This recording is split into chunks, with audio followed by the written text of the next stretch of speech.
প্রিয় বন্ধুরা, দেখতে পাচ্ছেন ইট দিয়ে মহাসড়কের সংস্কার চলছে। আপনারা কয়েকদিন আগে দেখেছেন যে এখানে রাস্তার গর্তে পড়ে একটি ট্রাক ফেসে গিয়েছিল, তো তারই কিছুটা সামনেই সংস্কার কাজ চলছে।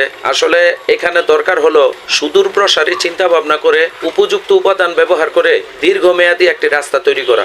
এখানে প্রতিদিন অসংখ্য ভারী ভারী গাড়িগুলি চলাচল করে, পাশাপাশি চলাচল করে যাত্রীবাহী অগণিত গাড়ি।